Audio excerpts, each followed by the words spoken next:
What is going, guys? It has definitely been a while since I've actually picked up a camera and recorded.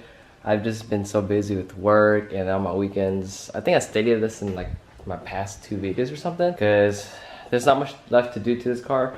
We're mainly waiting on doing the KSwap on my brother's car, and and I'm sick too. In the Hybrid Racing shifter video, I did state that Hybrid Racing actually sent us more stuff. So thank you very much, David, over at Hybrid Racing. He did send in a KSwap bolt-in shifter, really nice piece. What else? We have a lot of stuff for the KSwap. Literally, the motor is going to go in right after the Chronicles Year 10 meet, which is on October 29th. I will be there with the car and all the homies. They're just fun homies. Come check out really good quality builds. This is literally the only meet I look forward to every year. Every other meet, like IBOC meet and all that, it's not even like good anymore. It's not the same. Chronicles Year 10, ooh, the best cars come out. Like, and it's not just Hondas, there's a mixed variety of cars, but it is mainly Hondas.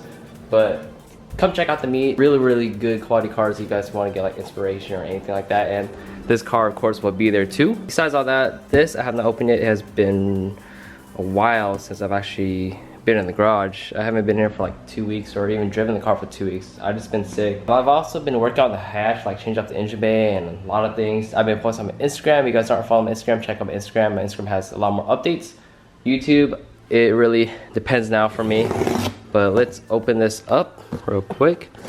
They also sent me out a fuel rail, which I will get to that. This is the Hybrid Racing bolt-in shifter, so you don't need to cut anything. All the hardware is in here. I can kind of feel it. Oh, okay, there's stuff in here too. So, where's my chair at? All right, this is put here. Bam, Hybrid Racing. This is where the cables go. And I'm guessing the other piece for the shifter is inside the box. But this is the shifter that we're gonna be using for my brother's KSwap. We didn't want to cut the interior because he does have full interior and it looks nice like that. So decided to go with the shifter. Thank you very much. And what else? These are my brother's old SR headlights that he took off his car. These are already sold. Oh, I will show you guys what's in that box in a quick second. For the past month, I have not recorded or filmed anything. Like I said, I put in work on the hatch. We picked up stuff. We did actually work on the KSwap or the motor. So that will be actually in a different video. This is just an update video. All my videos will probably be mixed around right now. And yes, I still need to get rid of all this downstar hardware. Gotta put all the OEM ones on. We did put the K-Tune water neck on. The K-Tune thermostat housing, we need to get that. We actually had one, but it wasn't the version 2, it was the version 1. And then K-Tune 72mm throttle bodies on. So let me show the coupler for now. Missing a little bolt for this. Hybrid Racing hooked it up also with a fuel rail. And probably gonna be running the fuel return down here, over here. Got oil cap, got brand new OEM coil packs from my work with new bolts. Yeah, it's pretty much ready.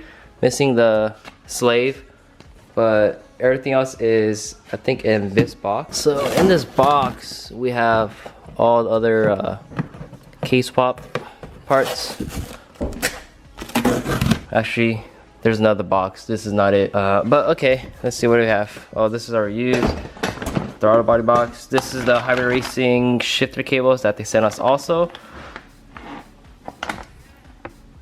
And I didn't realize how heavy these cables were until we actually like got them. Just random stuff. We're gonna be running my old fuel filter set up on his car.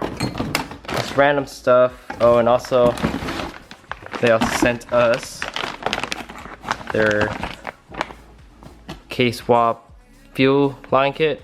So we're gonna be using that. Just need a regulator, which I already have one somewhere.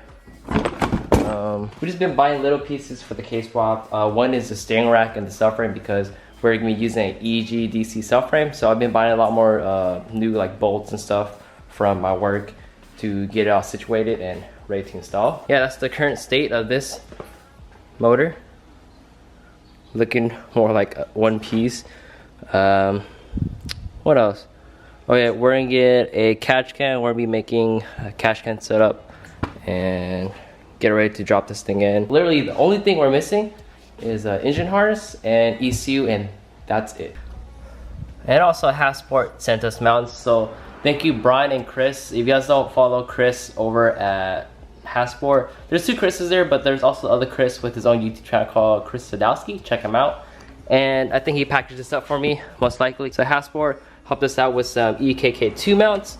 Now, running these mounts, you will need an EG and DC subframe. EKK1 mounts, you can use your stock EK subframe. You don't have to change anything out. But running EKK2 mount, the motor has more space and more is more pushed back. And yeah, the whole setup is in here. We're running the Street 62A bushings. So that's cool.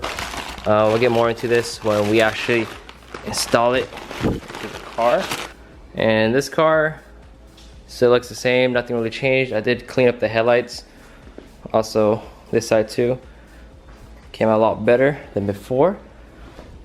This car, I've been working on it here and there on the engine bay. Nothing has changed in the interior.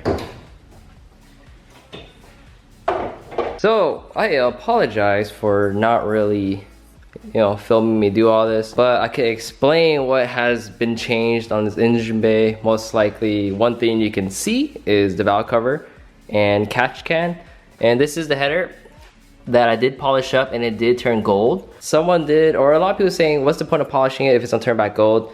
I know it's gonna turn back to gold, but the thing is, it doesn't have that shine anymore when I first got the header. But now, even after I've driven the car and it turned gold, it still has a shine to it. And it just looks really, really nice. And I did buy new Dash 90 fittings. These are made by, I think, Russell? Yeah, it has R, so these are Russell fittings. They have a really cool color. I bought them and I didn't know that they had like this weird, like, kind of like gunmetal-ish color to it. And I did tuck the catch can down there. And valve cover, this is from Cooper Skip, C's Customizing. And I did say a while back, like probably like 4 or 5 months ago, well, it took 3 months for me to get my valve cover back, but this is, I forgot what color it is. It's a bit like Battleship Gray, but not really. And yeah, so he powder coated this, and I don't know if you guys could tell, or let me, whoa, we'll talk about that in a bit. So this valve cover right here, I'm actually gonna be redoing this for rando. So I'll probably have a video if you guys want to see another tutorial on how to wrinkle paint your valve cover, because I've done like 2 videos. Alright, so let's compare. So one is, on this valve cover, it has this ground tab and this ground tab, or the tabs. On this valve cover, Cooper sanded it down. This is shaved down, so that tab is not even there anymore. Looks a lot cleaner without it, right? Also, all the casting marks were here. These little lines right here for when they make the valve cover. They're called the casting marks. When they get off the cast, it's all gone. It has been shaved completely smooth, so you don't even see it anymore. This, the breather, a lot of people do this. It is plugged, well, pretty much welded and shaved. This one is still there because that's where I run my ground cable. What else is? Well, this is a G-Star one, so it doesn't have the H on it. But also the lettering on these valve cover, the stock valve covers, they're pretty raised up. But on this one, I don't know if you guys can see that. I did not know this until he sent it to me. You can kind of see it's more shaven down, more lower profile, and it just looks so much nicer, more sleek. Same with this. So he really went into detail on shaving this down and came out amazing. I don't have my spark plug cover on anymore. Just chilling here, the Gen 1 spoon and then the OEM one. What else? They relocate my fuel filter. I don't have the big ass one off the firewall anymore to a Earls. New radiator cap feels, and this little piece right here is a coolant expansion tank. So currently I'm just using it as an overflow, but I'm changing this setup because if most of you guys know, on tucked radiators, it is very hard to bleed the system, and I still have issues with it. This setup I'm gonna be changing. I'm gonna be running a swirl pot right here, and then I'm gonna remove my heater because my heater doesn't work anymore. I don't have my blower. Explains why the fuse box is gone. And I know I did say that I was gonna put AC back in this car, but I guess not. It is winter now, and also I only drive this car on the weekends.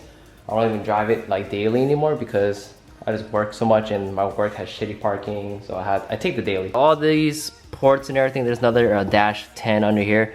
I'm gonna run that to the heater hose, so it's pretty much gonna be an expansion tank and help bleed the system more even with the swirl pot, because in that coolant expansion tank by Radium, it does have a swirl pot right here. So it's a built-in swirl. What else did I do to the engine bay? Oh, huge shout outs to Brian over at Hasport again, and Chris. They did hook it up with some new mounts for my car. These are the new 62A bulletproof Kevlar bushings. Same with this and back there. So new mounts, I did polish it up. Just took some mothers and quickly polished it. Came out really good. Could use a little bit more, but it'll work for now. Yeah, that's the current status of the bay. And on to this now. I drove roughly 5 hours north to Merced, California, just to pick these up. And yes, these wheels are for my car. These are Regamasters, also known to Zosh as Rotamasters. But yeah, so I picked these up north, and they're not in the best condition. Well, there's still brake dust on it, and you can tell that the finish is kind of coming off. These are old wheels, but they're forged, and these are really light. These are actually lighter than the TEs. I think probably by like a pound or two.